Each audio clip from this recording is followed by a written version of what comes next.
el abuso sexual, cuando se trata de este término, estamos hablando de una conducta o actos que se pueden establecer entre dos o más personas en las que no se tiene el consentimiento, o sea, el permiso para para transgredir determinadas áreas de la persona que es abusada.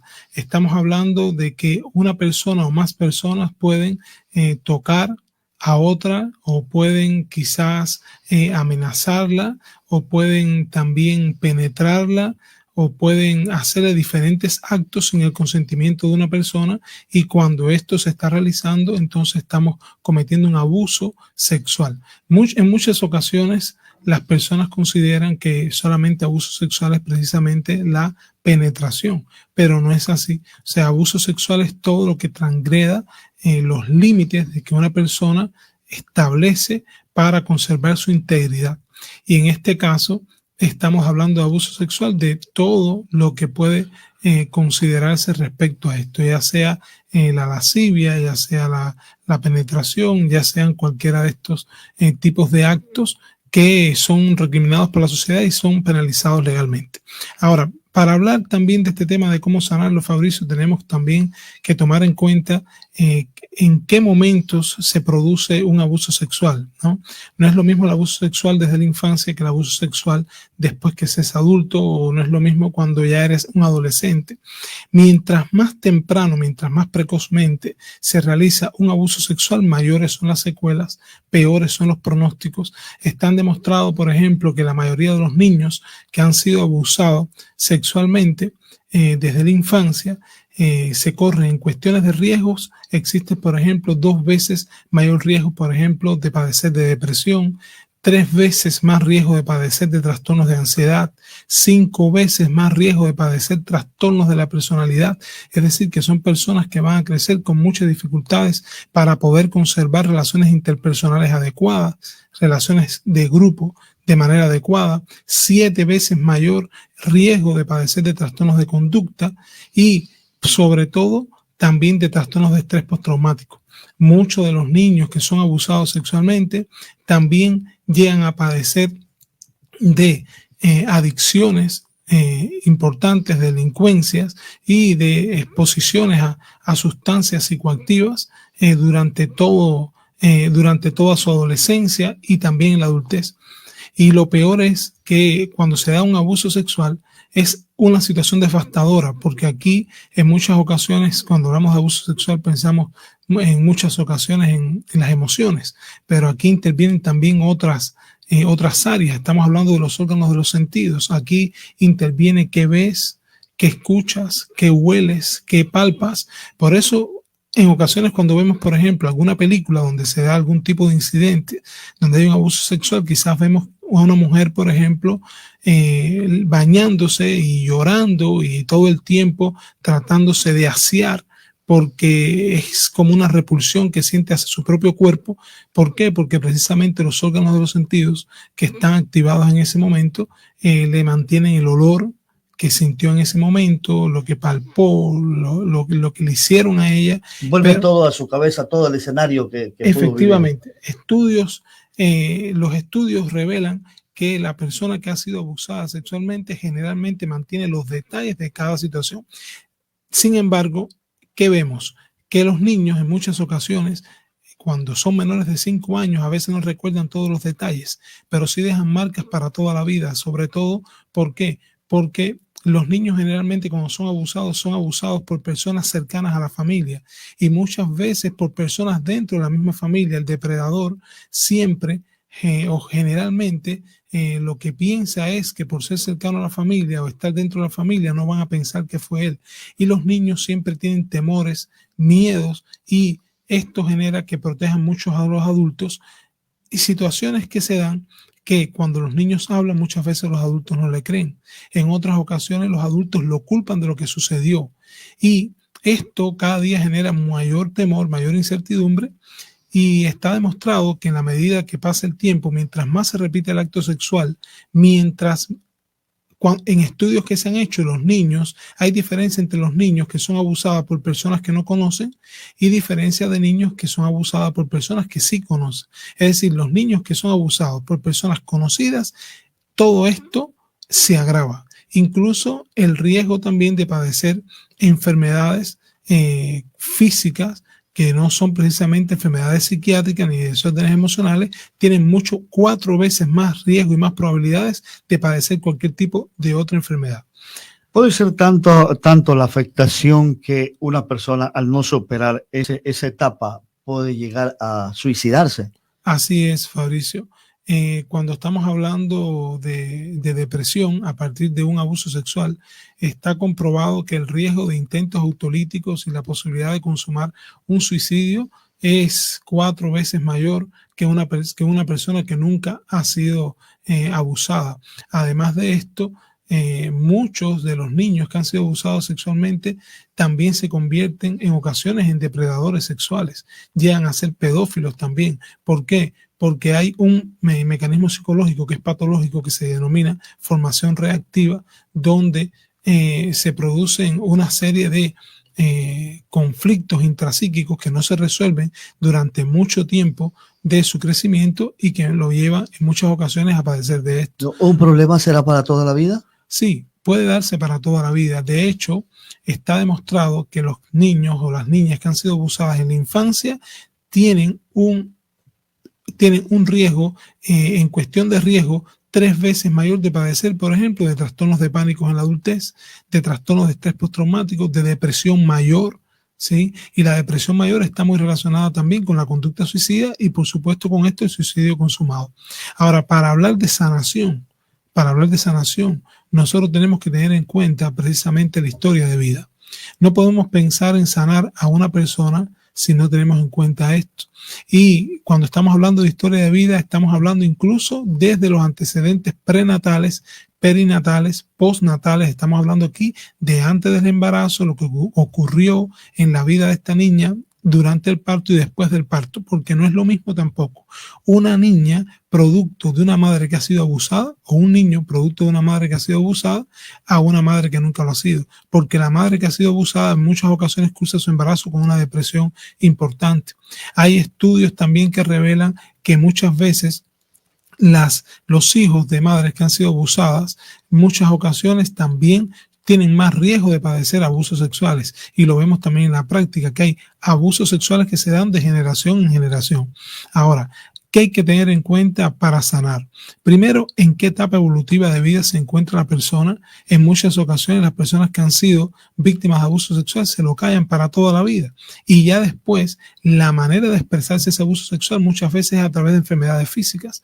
Mujeres o hombres que padecen de migraña, por ejemplo, y esa es la carta de presentación cuando llegan a un establecimiento de salud.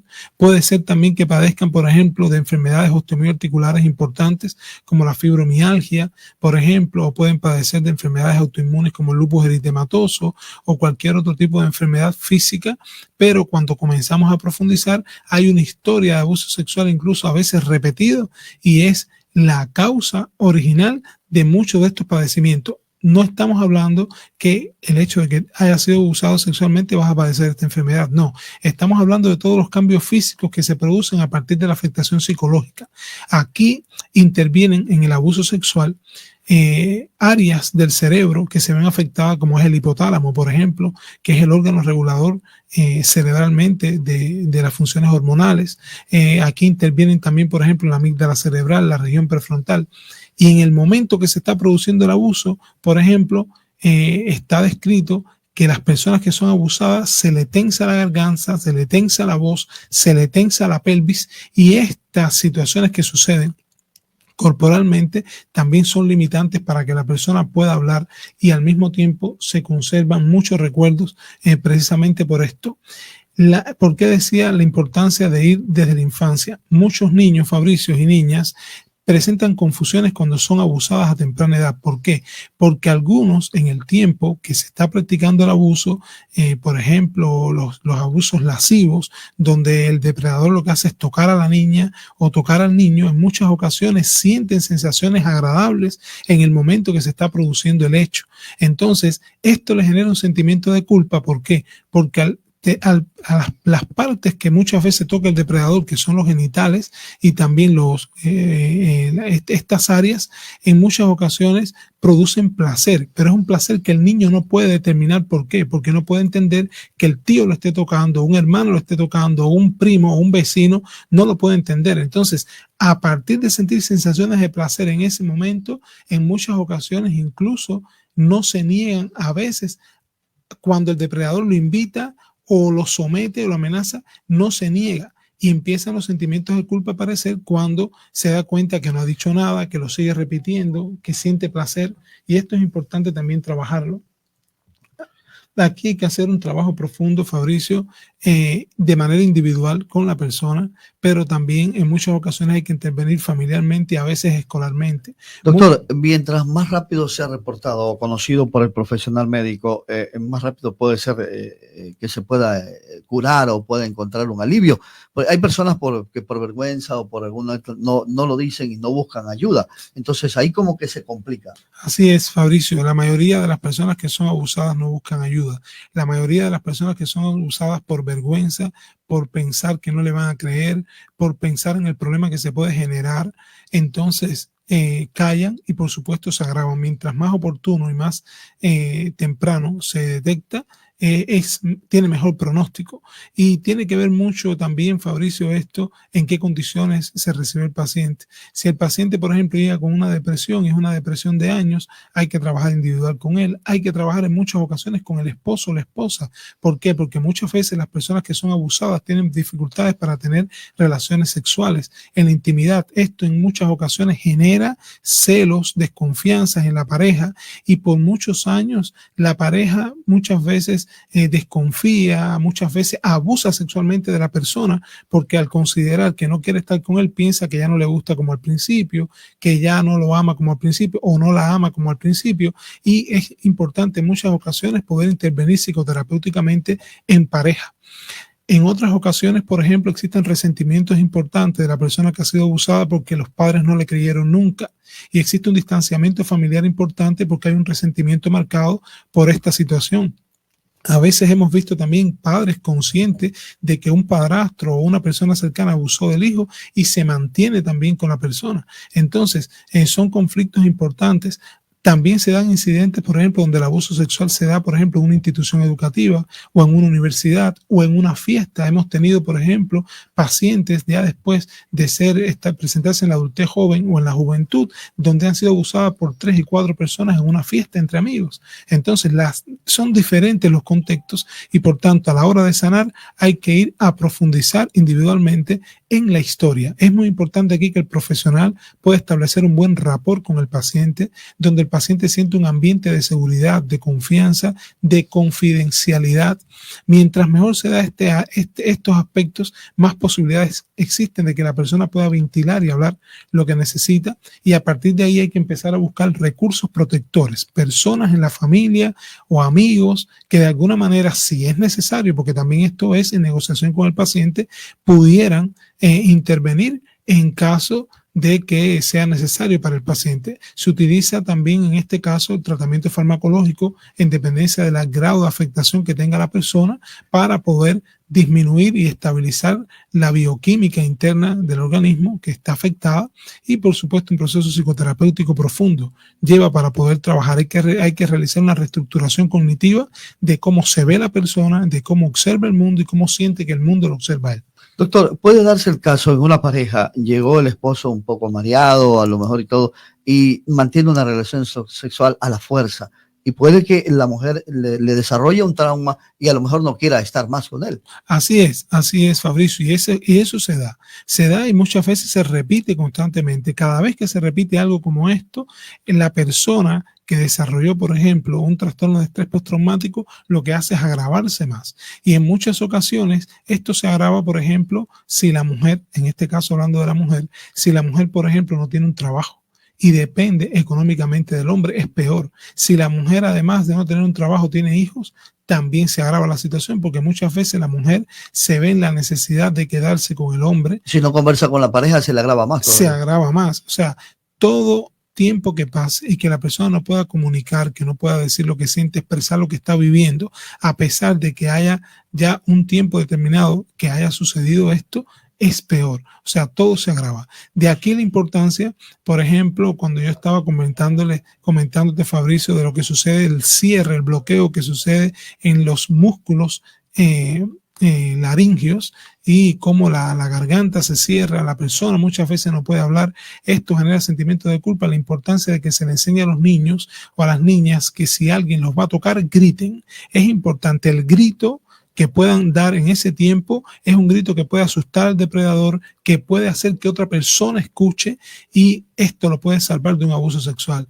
Al mismo tiempo, también es importante brindar siempre un acompañamiento a los niños, a los adolescentes, creer en los niños, creer en los adolescentes cuando se hable de este tema.